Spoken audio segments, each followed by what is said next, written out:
So my name is Brittany Hollis, and I work in the Information and Engineering Technology Division at NOVA, or IET for short.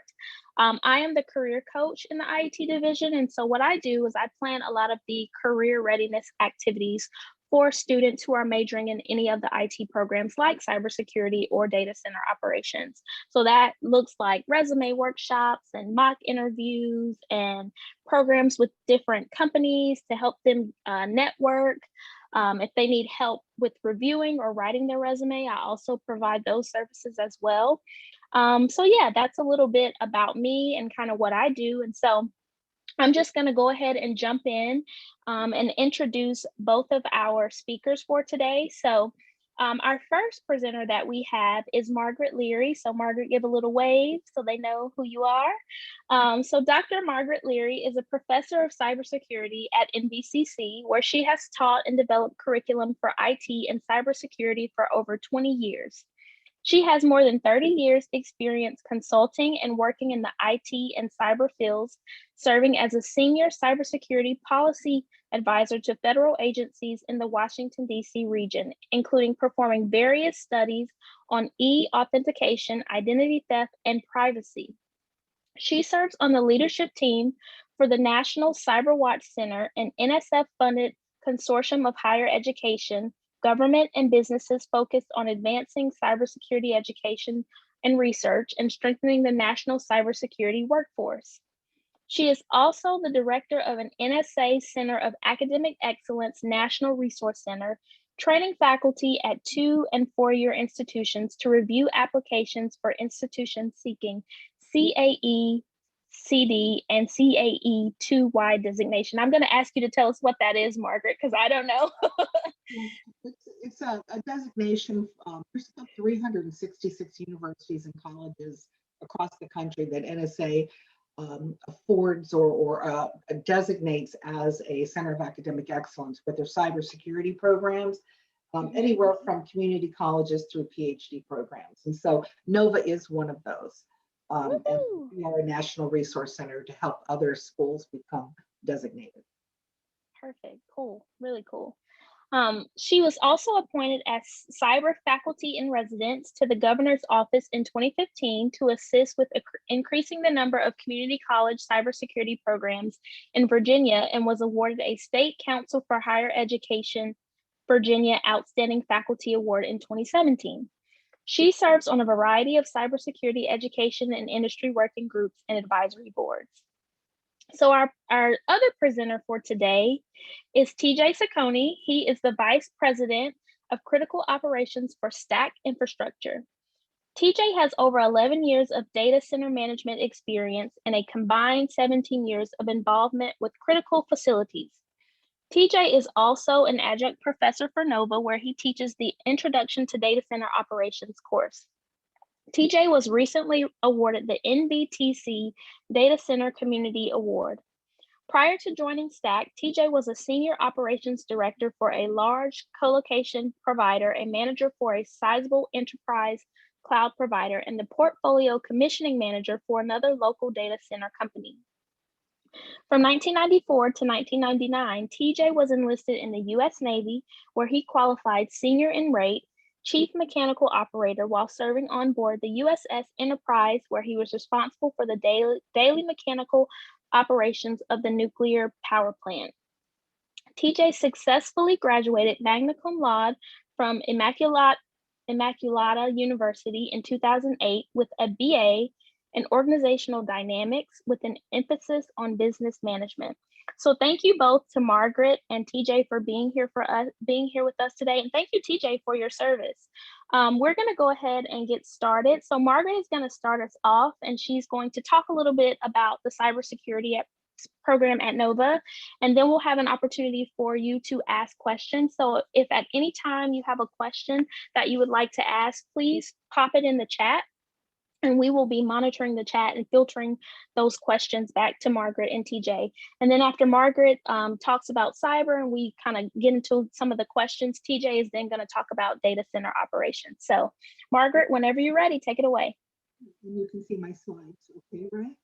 Yes, we can see your slides. Right. So I'll talk a little bit about our program here at NOVA, and then a few of the different pathways career-wise that you can consider with a cyber degree. Um, NOVA, as I mentioned, we're a Center of Academic Excellence. We have had a cyber program since 1999. We are one of the first community colleges to have one, and we've shared our curriculum with other universities, other colleges. 2014, we took our IT degree with the cyber certificate, and we turned it into an applied Associate of Science degree. Um, an applied degree actually is usually considered a terminal degree, meaning that it's designed to get the individual out into the workforce.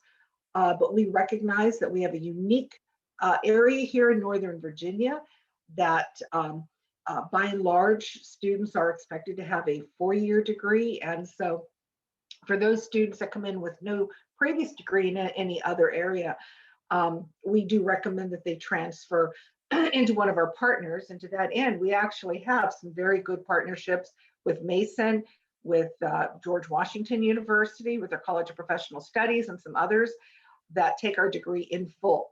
And I'm happy to answer any questions. I know sometimes students have some transfer questions about that.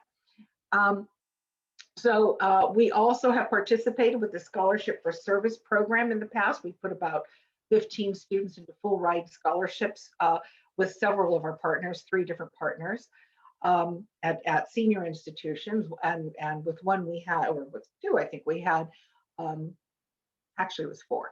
We had 4-year degrees. What's interesting about our program, sometimes we get students in who have bachelor's degrees already, and they're looking for that technical component. And so they'll participate in the associate degree, then we move them into a partner's program for a master's program. So, and as Brittany has stated, NOVA is actually a member of National Cyber Watch Center, which is a national organization to increase the number of individuals going out into the workforce in the cybersecurity pipeline. So when you graduate from NOVA, from our cyber program, you get on your transcript a designation that this degree denoted as a successful completion of the program by the Department of Homeland Security and the National Security Agency. So that helps, especially in this area. Here are just some of the courses that we have in our program. You can see that since it is an applied degree program, we designed it so that the student could, really kind of hit the ground running and have technical skills behind him. And so 49 of our credits out of our 64 total credits are in cybersecurity. And you can see the list of courses. Some of them, a couple of them are optional, and then most of the others are all required. So I know that, some of you want to know about, well, what do I do when I graduate? And so, obviously cybersecurity, and this reference here is awfully old, but I'm going to show you a newer one here. They're anticipating that, by this year, by this next year, that there'll be more than 2 million unfilled career positions within cyber. Now, part of those jobs are obviously in data centers like TJ, in securing those centers. They are network administration jobs where you have a role where you're securing, an organization's infrastructure. Others, and we'll look at some cyber-specific jobs as well here. Within this area, entry level, generally about 50 to 120,000, depending on your skills range. I tell my students that employers are looking for students who can articulate the hands-on skills that they've acquired when they're in the program. I mean, you can have a 4-year degree. I teach at Mason as well. You can have a 4-year degree, but if you're, once you're out there, once you're looking for work, you really need to have industry certification behind you. You need to have had maybe some competitions for some experiential demonstration of those skills. And you really need to make sure that the tools that you've worked with within the program, like Nessus, like Nmap, like Wireshark, are all captured on your resume for that employer. So we also, most of the jobs in this area, because Virginia, Northern Virginia, is the seat really of public of government, federal government. Um, you see that many of those jobs will require a security clearance. Not that there aren't jobs available for individuals who aren't U.S. citizens. You can, with a green card, get a public trust clearance, which is actually uh, uh, just sort of as difficult to get as a secret clearance for a citizen. But I've had project managers that have had public trust, and they were not U.S. citizens. Um, but I do mention this because for a lot of folks, it is, they do need to know that they need to kind of clean up their Facebook and any other social media and certain things when they start going out to find work. Um, there's also commercial entities like banks, like Capital One, Freddie Mac, Fannie Mae, all of those, and even data centers that don't require security clearances. So, but definitely, you will need to have industry certification. And I know that Brittany's office has done a wonderful job in also helping some of our students get vouchers for those certifications. All right. One of the things I wanted to point out to you is, one of the questions I get a lot from students is, well, what do I do in cyber?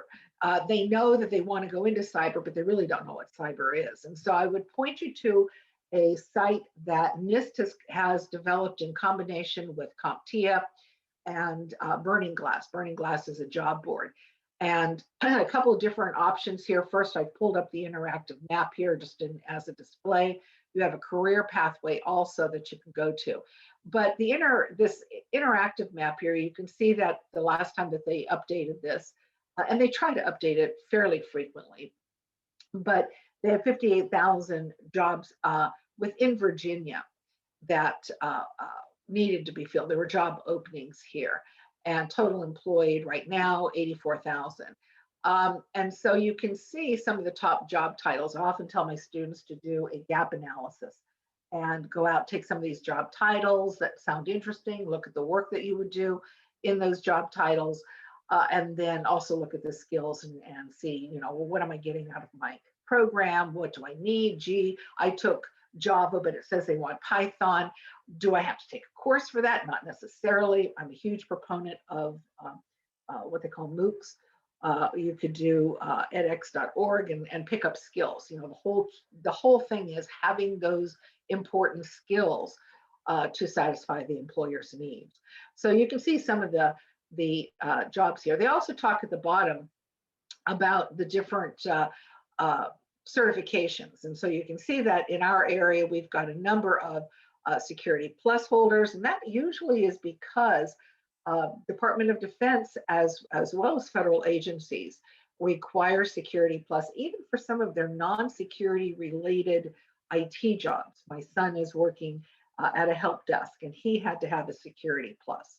But you can also see some of the other certifications that you'll see listed in the job ads. And so those can help kind of give you a feel for what jobs are out there.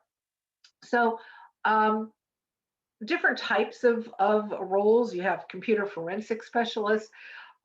These are individuals that will work either for law enforcement organization or an agency. Agencies hire a lot of forensic specialists. Think of the Postal Service when they go out. These are the individuals who would seize or seize a computer that was used in a crime, and then would investigate all of the files and all of the artifacts on the network, on the computers, on any other type of USB drives, those types of things, looking for evidence of either it having been used in a crime or somebody having hacked into it and committed a crime against it. Now, the other thing that you need these skills for, however, are even working within a company.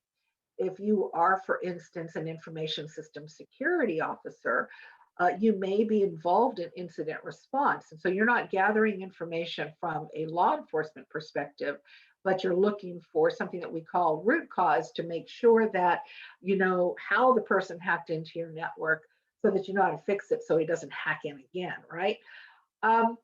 You might, in some cases, and this is an avenue for individuals who don't necessarily want to go on for a 4-year degree, move into a security operations center, um, or what we call a SOC.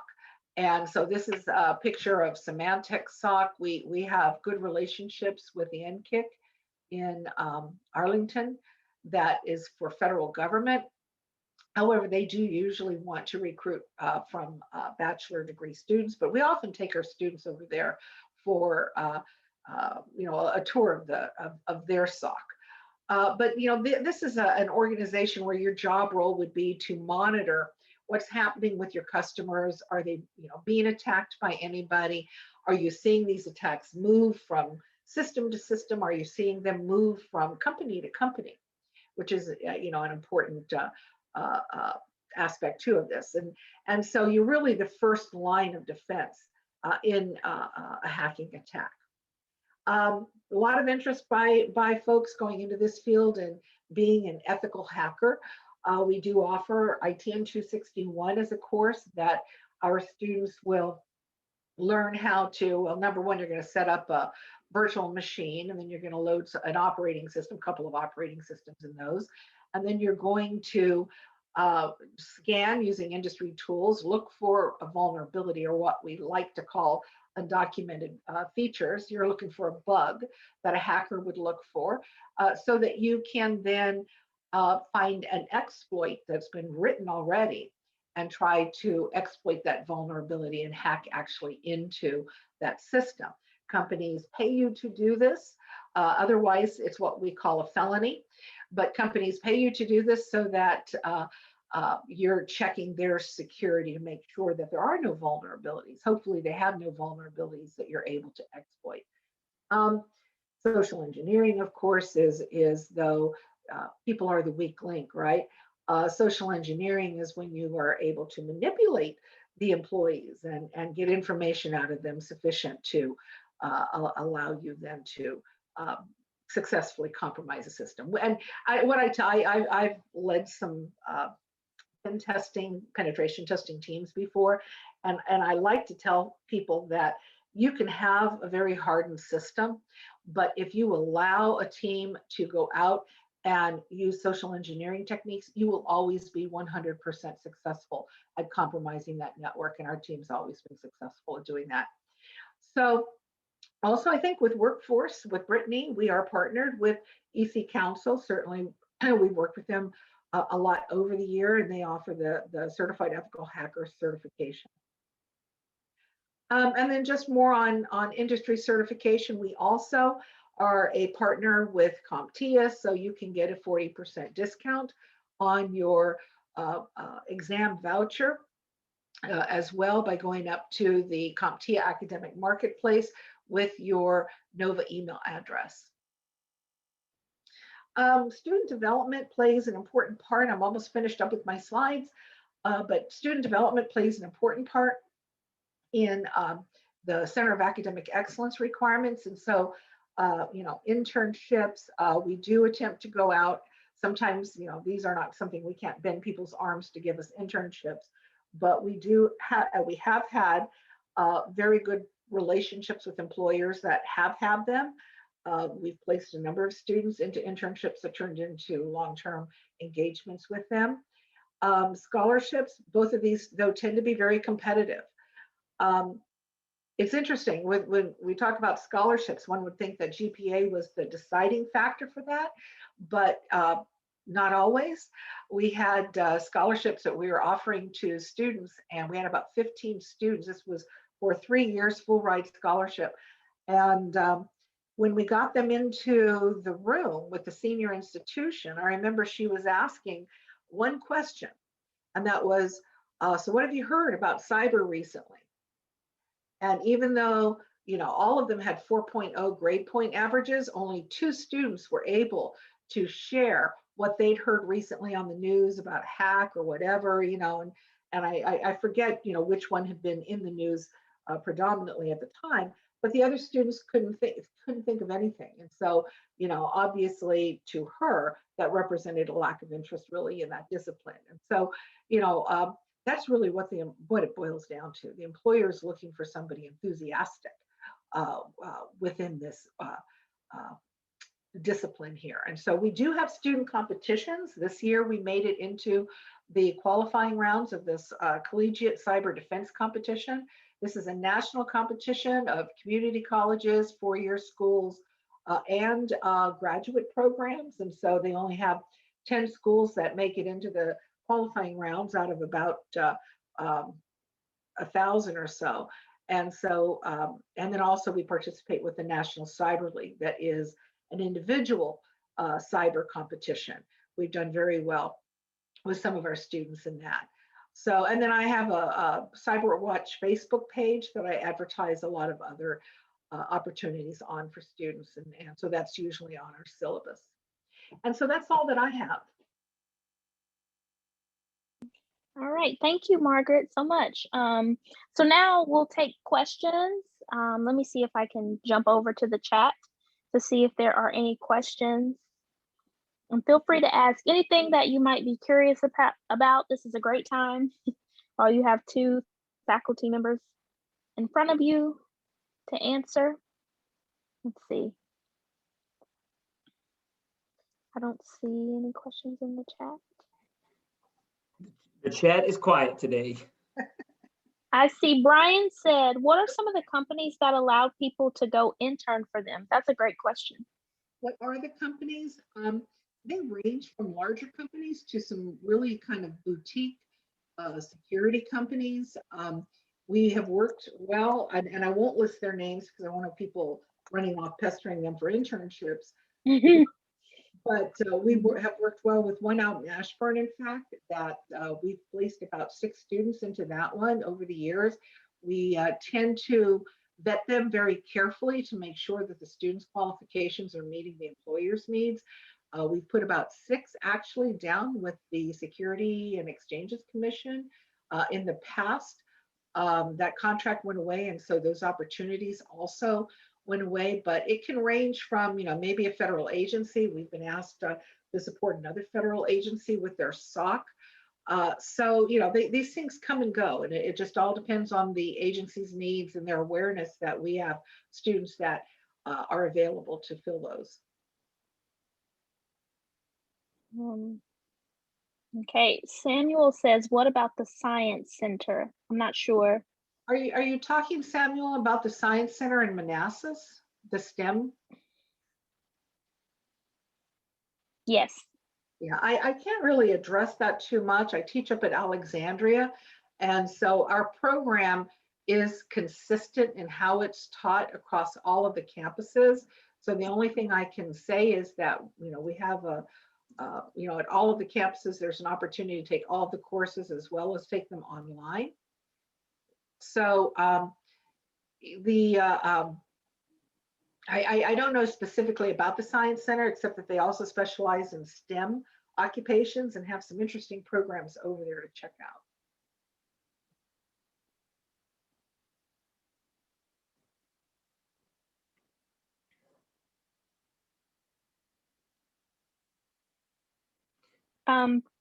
It is okay to unmute yourself since we have kind of a smaller group.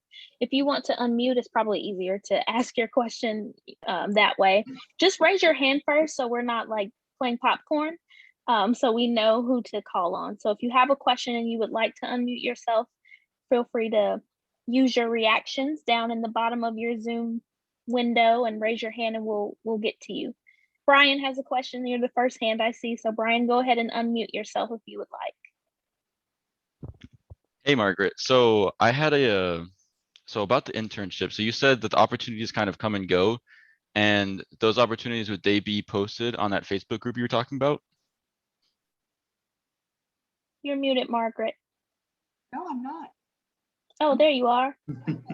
No, I'm not. In some cases, if the opportunity is being comes in from a local company specifically to us, and they have very specific requirements, I will oftentimes work with Brittany's group to set up, some type of internship opportunity for them. However, if it's broader than that, and it's something that I find that's sent to me from CyberWatch or from NSA.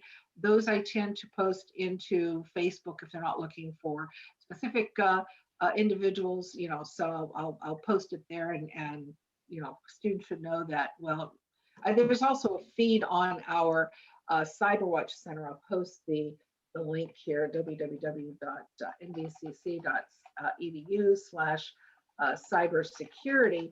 And there should be a feed on that. There should be, after they updated it, that they were putting it back on, where you can go and find those opportunities as they're posted. Okay, awesome. Thank you. Okay, we have another question in the chat. If I don't think anyone else has their hand raised. If you do, I'm sorry. I'm trying to navigate all of this on the phone. Adam says, I am currently completing projects for CompTIA Solutions. I think I said that right, and signed up for a virtual training program with an IT company named Zalku for the summer. Should I seek to get in touch with Symantec in light of having that kind of background experience? Yeah, Adam, I think we've spoken before. Off the top of my head, I don't remember the background. But if you have an associate degree, or if you have any industry certification to go along with that experience, I would definitely say get in touch with Symantec. Afterwards, the hardest piece for many folks is the experiential piece. And so for that's why the competitions are important, because those also should be put onto the resume. In fact, I've seen some very good examples of where students will walk through each different year or each different semester and show improvement. Plus, that they can show the scoring report from the National Cyber League to the boss, and that will show them what different areas, is it cryptography, is it vulnerability assessments, risk analysis, those types of things, where did you excel at? And that can be helpful for students and employers as well. So the other thing that I've told students to do before, now in your case, you were lucky because you do have a training program. I've told students, and I had a grant that helped funded taking 6 different students, and we went out to a nonprofit and did a risk assessment. And then they did it all on their own. They had, designated who was going to be the project manager. They went out. I gave them the sanitized examples of documents that I've used for federal agencies in security assessments, and they went out, did the whole thing, and made their recommendations. And so then the nonprofit wanted to hire them to fix it. And I said, well, that's something you have to work out with them, not me, because that takes it in another direction. But thinking about where you can maybe offer some value to somebody that has a small business or a nonprofit can also be helpful in exchange for a resume. Okay. Yeah. Mm-hmm. Any other questions? Let me check the chat. It doesn't look like we have any more questions in the chat. You can feel free to continue to type your questions in the chat as you think of them. But if there aren't any other questions right now at this moment, TJ, if you want to go ahead and jump in and talk a little bit about DCO, and then we'll have more time at the end, of course, for additional questions if you have them. Sure, that sounds good. Brittany, can you see my screen? Absolutely, yes. Great. Well, welcome everyone. I'm not sure how many people here are for cybersecurity versus data center operations, but I'm here to talk to you all about data center operations, and I'll start right off the bat by saying I only have 8 slides, so my presentation will not be very long. So hopefully, let's get those questions cooking before I'm done, or this is gonna really draw itself out. As Brittany noted, I am the Vice President of Critical Operations for Stack Infrastructure. It does keep me very busy, but in my spare time, somehow they roped me into being an adjunct professor at Nova Community College, where I teach the E&E 195 course, AKA Introduction to Data Center Operations. I'm hoping that some people on this call are looking forward to joining this class. I will tell you, it has been taught for 3 years, and every year the enrollment has capped the class. So there's been people on the wait list for the past 3 years to even just get into the course. And it's probably due to how popular it is in this area. Like Margaret alluded to earlier, you know, there's a lot of openings and a lot to be filled. Uptime Institute just did their national forecast of openings just for data center operations. Worldwide, there's currently 2 million jobs to be filled, and it looks to grow by 2025 to 2.3 million. So you got to take all the old folks like me and the ones that are going to retire, they're going to add 15% to all the jobs that are there. Plus you got to backfill everyone that may not be in the industry anymore. So great to meet you all. Slide number 1's done. Let's move on from here. So I'm not exactly sure of who's in my audience, but I tried to cater this to people who maybe hadn't been in a data center before, or, you know, people that maybe have heard of data centers, or maybe people that don't even know what a data center is. And I can kind of start that way and then kind of warm up into what the program is. You know, data is measured in bytes, right? And then they've grown to gigabytes and terabytes, and you have Wi-Fi at your house, and a lot of you probably know what all that means. And what kind of things go through data, whether it's companies like Netflix and Twitter, there's your iPhones, your doctor, I'm sure, uses some kind of internet connection and data. Schools now can be virtual and online, your Venmos, you do a lot of shopping online, you know, and even video games. All of that stuff, all of those things create data, and all of that data is stored somewhere in a data center. So everything that we do, it's funny, 20 years ago, data centers as a thing barely even existed. The first one was the AOL data center, built in 1997, which is now Stack Infrastructure, by the way, in Ashburn, where everybody used to get these things called floppy disks or CDs that you used to actually put into your computer to be able to connect to the internet. And all of that is gone now, thanks to innovations in technology, things done in data centers, and of course, big cloud providers like Amazon, Microsoft, IBM, Oracle, Google. Just to drive the point home on what is data, this is what happens every minute of the day on the internet.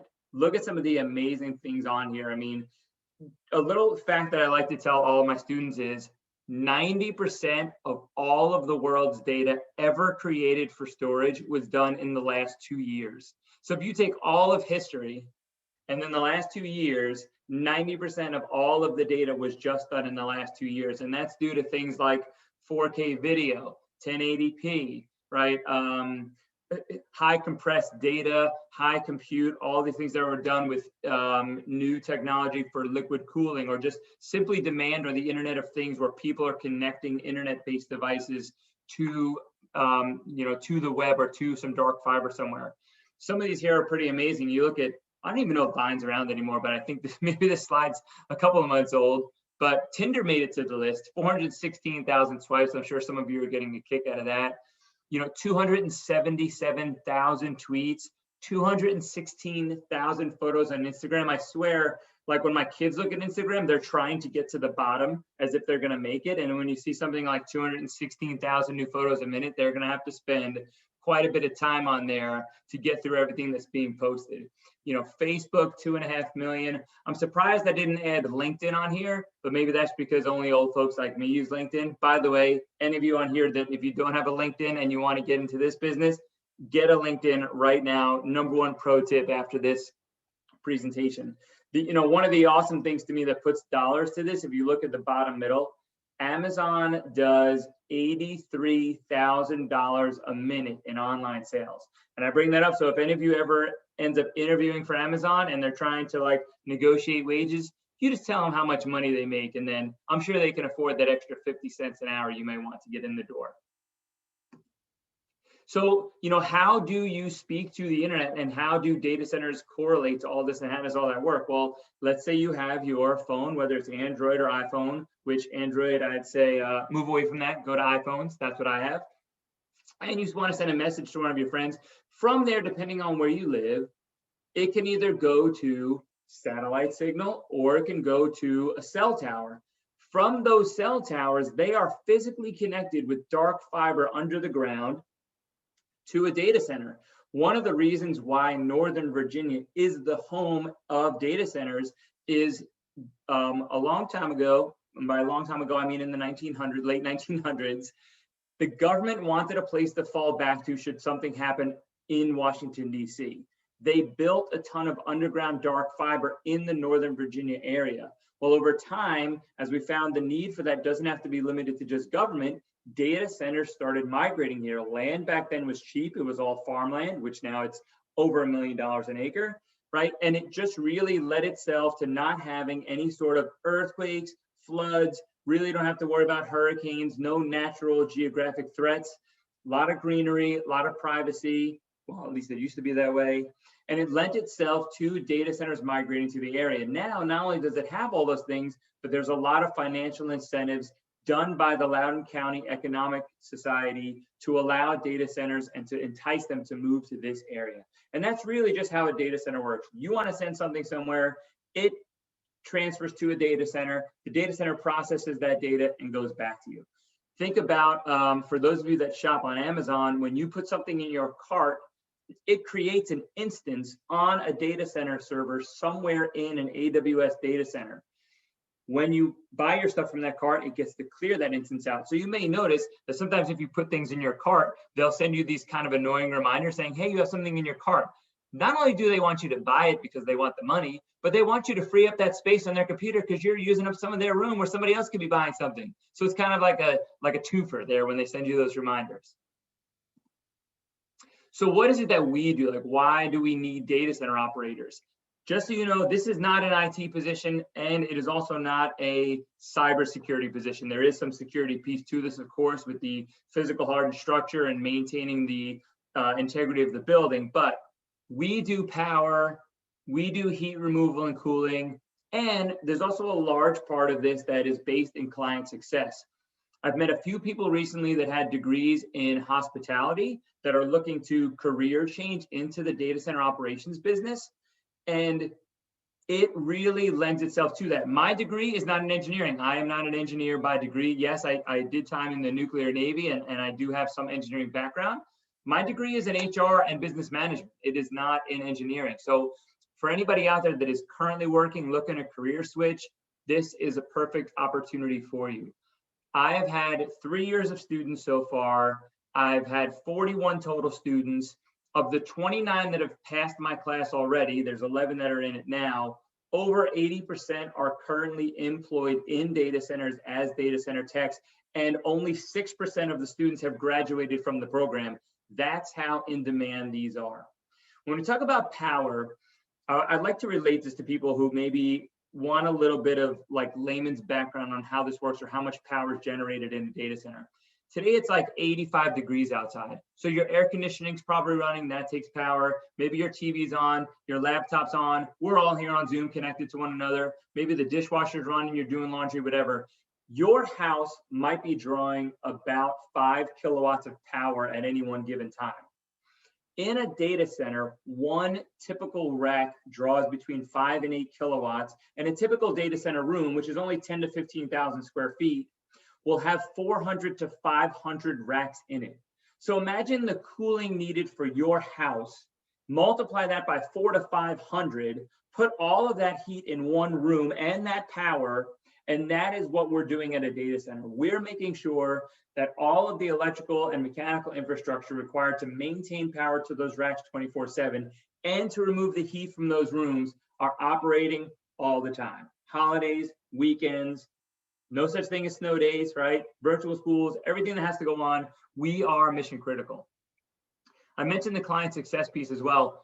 Data centers typically have 10 or more clients in them, especially in retail co-locations. And part of your job will be interacting with those clients and helping them with their maybe even cybersecurity needs, as Margaret talked to earlier. You may have to log in and tell them what's going on, or they may have a down server that you need to swap out, or they may have a cross connect that needs to be checked out, or a piece of fiber, or they may have a problem with power that you're going to go look at. There's 2 tracks for the Nova Data Center Operations program. There's a 2-year associate degree program, very similar to cybersecurity, 60 to 64 credits, a lot of it geared toward working in a data center, but it also has some of the basic stuff too, like technical mathematics, college skills. Some of your electives are going to be part of that. At the same time, for those who already have careers and are maybe looking to switch and don't want to go through the whole degree program, there is a 24 credit career study certificate program, which is also fully accredited. It has the full, it's not like you're going to go there and then get a certificate and none of it counts as college time. It sure does. And what we're finding is there are a lot of career switchers now looking into the program to say, hey, I'm kind of busy. I have a family. I already have a job. I just want to go to school at night. How do I get through this program pretty quickly? And so we created this career study certificate program, 24 credits. You could do it in just a couple of years and be just as well off as somebody in the 2-year associate degree program. This slide's pretty amazing right here. I love this. The program has only been around for 3 years, and this is just a sampling of all of the employers that right now have hired people directly out of the Nova Community College program. I saw the question asked, I don't remember, I think it was Adam earlier that asked about should they reach out to Symantec or whatever. Part of my course and part of the 295 course is introducing you to a lot of these employers. A couple of the nights we actually teach them at Stack Infrastructure Data Center. So you'll tour the data center, you'll do things with some of the equipment there. And I will bring in some of these employers or representatives from these employers to talk about what it's like to work in each of these places. And then you can make connections and you can speak to them and get their business cards, talk about what kind of openings they have. Every single employer on this screen has been a huge proponent of this program. And at least 4 of them now have an internship program. So in my current class, there's 11 students. They capped it due to COVID this year. 3 of them have now successfully received internships, 8-week programs over the summer, where they're going to get paid $15 to $20 an hour, 40 hours a week, and work at several of these employers to get some extra expertise over the summertime in between semesters. There's some questions coming up there, and I like that. I can't read them right now because I'm sharing my screen, but we'll get to them at the end. So here, I love this slide here, and actually this is my last slide, and it really is about, is this for you? This job is mission critical. I spend the entire first class night talking to people about what kind of a commitment this is. This is 24/7. We have a great saying in the data center business, and it says 5 minutes early is on time is late, and late is unacceptable. And that's really how it is every day where we work. There's no such thing as calling out. There's no such thing really as being sick. There's no such thing as you're going to have every holiday off. You got to work sometimes on Christmas. You're going to have to work weekends. Sometimes you're going to have to work nights. Got to have your phone on you all the time. Like, this is all part of the job. You are an essential worker, and you have to think like, but at the same time, how many jobs out there can you have a 2-year degree and make $70,000 to $100,000 a year right off the bat? I mean, like I mentioned earlier, most of my students haven't even graduated yet, and they're making $30 to $40 an hour to start. Margaret mentioned earlier too about how they brought some students to an interview process, and they were being asked what they knew about the industry or what was the latest news, and only 2 people showed that they had any kind of skills related to that or had done any kind of research. We are the same way. When you go to an interview, they're going to ask you, hey, what do you know about this company? And you know what? That's just good life advice. That's just not for data centers, but it is something to keep in mind. The last thing I have on here, whether this is for you, is based on whether you have computer skills. And by that, I don't mean like, do you know how to ping? And do you know what a network server is? Or do you know TCP/IP protocol? What I mean by that is, are you proficient? Do you know how to type? Can you use Microsoft Office? The reason I put it on here, I started in this business a little over a decade ago, and I find the single thing that separated me from everyone else that I worked with at the time was that I knew how to type. It's like a lot of the people years ago came from the trades. They were electricians, they were mechanics, and they were coming right in. And the job has become very administratively heavy with having to like do paperwork, track things, write up incident reports, track parts as they come to the site. And a lot of people that didn't have that skill, they don't want to learn it either. So if you get somebody that knows how to use computers, you can type really quickly, you will be much more successful than someone that does not. And it's a huge thing. It's funny, back maybe as little as a decade ago, if having something on your resume like proficient at Microsoft Office was like a big deal and a skill that employers search for. And now no one puts it on their resume anymore because that's table stakes. I'm sure anybody on this call that is under the age of 30 has had some sort of tablet in their hands, like since the time they could walk. Believe it or not, that's an amazing thing and an amazing skill to have. And you should be super proud that you are growing up in that age. the other side to that too is you're creating your own, you're creating your own jobs. You're creating your own demand. Every single person that has these, that data needs to be stored in a data center somewhere. That hard work is rewarded. There's great entry level pay, like I talked about before. There's a lot of growth opportunities, especially in this area. The other thing, data centers are global. If you're portable and you want to go to Germany or Ireland or Spain or Italy or the Middle East or somewhere in Japan or China, they need these skills everywhere, and these skills are transferable. Almost no one you meet in the data center business has worked for the same data center their whole life. And why? Because it's all the same equipment on a lot of these data centers. Each of them thinks they have like their own kind of special sauce, but that's not really true. It's really kind of the same basic theories to how it works. Yeah, there's some nuanced stuff, but really, this is a data center. It's got this specific kind of equipment in it. We all have power, we all have cooling, and we all have client success. Really, that's what we do. So if you're portable, the opportunities are limitless. And then job security. Like I mentioned earlier, there are so many jobs, especially in this area. And a lot of people say like, man, it's really expensive to live in Northern Virginia, but it's almost like a little bit of cart before the horse. It was IT came, they paid really well. So then it became expensive to live here. And now you have to have a well-paying job to continue to live here. But employers in the data center and the cybersecurity business have kept up with those trends. And it is the best paying field I know of. I know a few people that have left teaching to go into the data center business. And some of these teachers with a master's degree and 13 to 15 years experience are making more on day one in the data center business than they were making with more than a decade experience teaching at LCPS. So really, it's a great time to get in. It's a great field to be in. And I'm just super excited to be able to share some of this with you. I think that's it for me. Yes, that's all I have. All right. Thank you, TJ. That was great. We do have some questions in the chat. So let me hop over there. So we have a question that says, what is analytics? So maybe, I'm not sure if that's something that you covered or. Is that for me, analytics? Where was that? I don't. Yeah, I think they're talking about data analytics that you. Yeah. Associated with Amazon.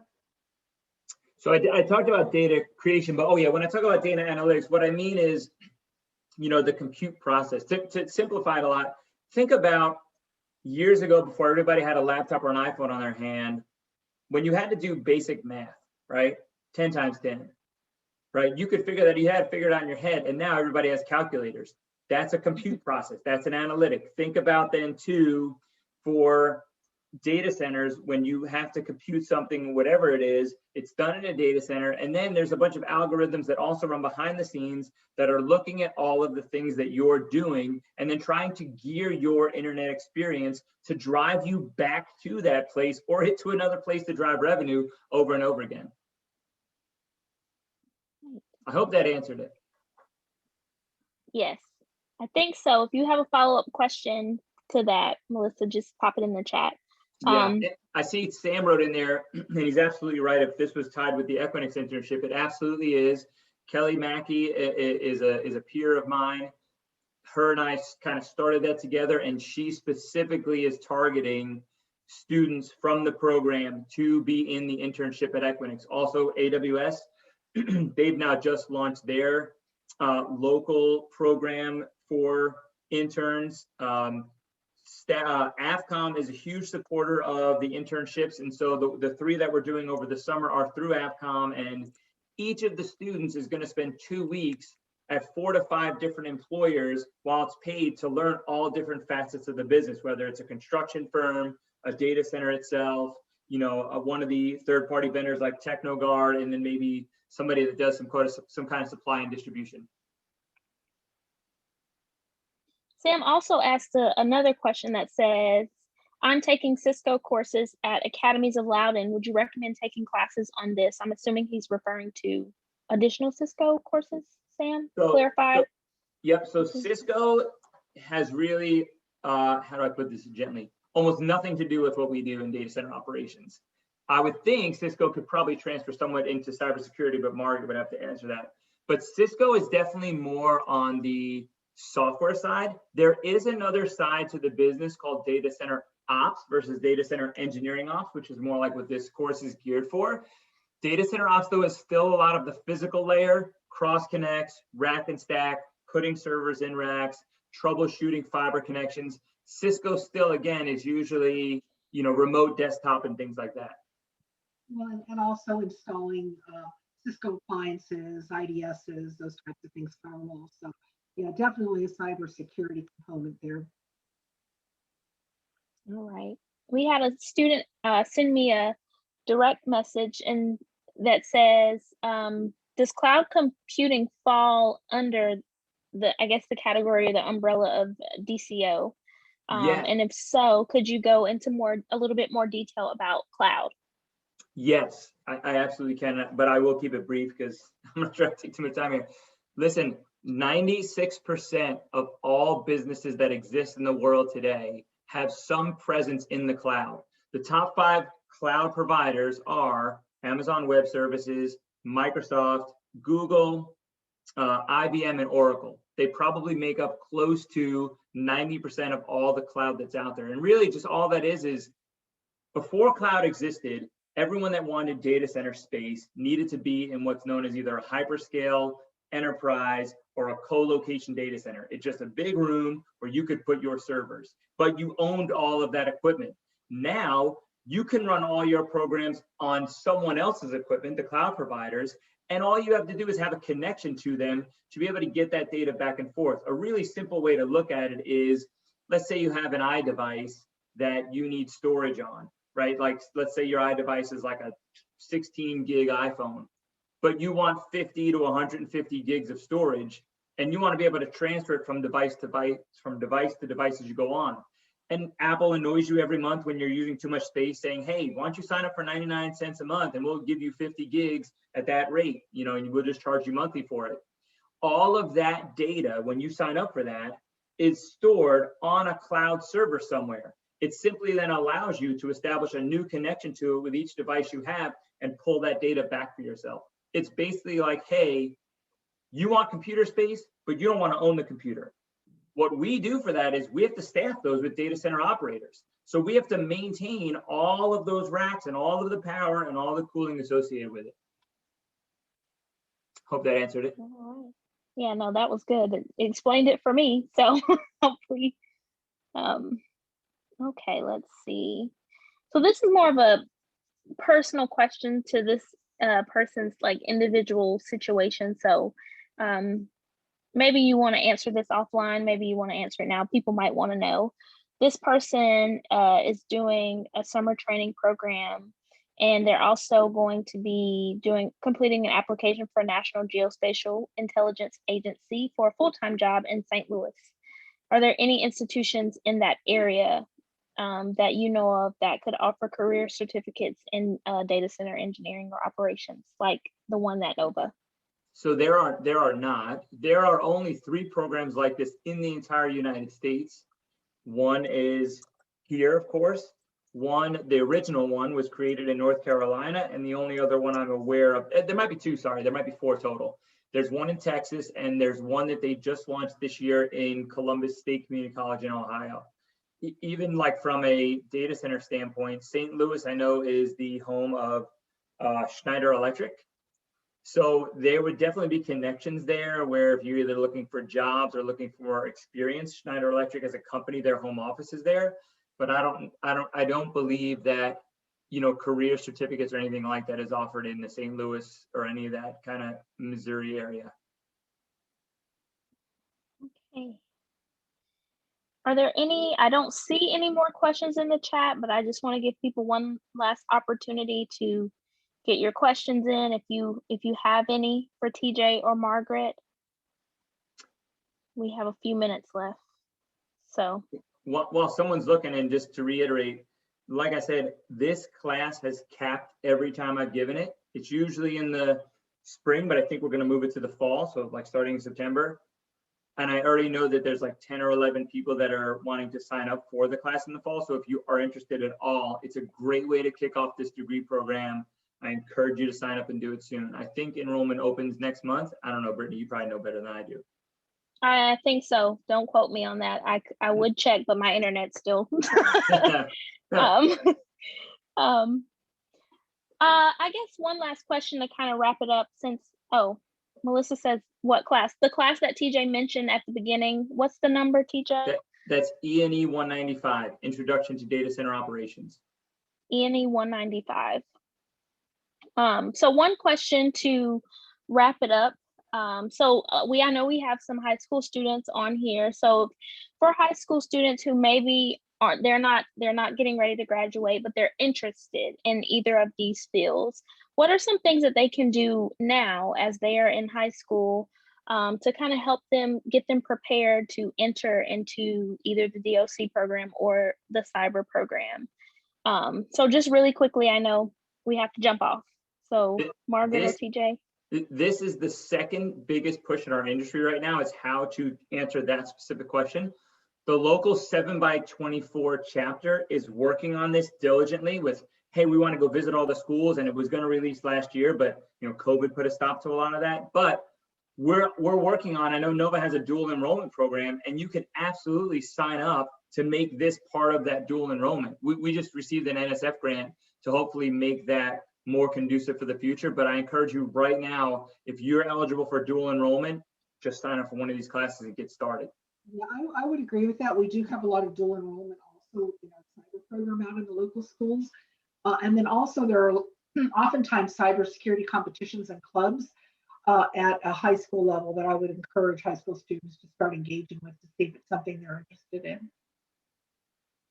All right. Well, we're gonna go ahead and wrap it up. We have a few more minutes until 4. But I want to say thank you to both Margaret and TJ for providing an awesome presentation today. We appreciate you so much.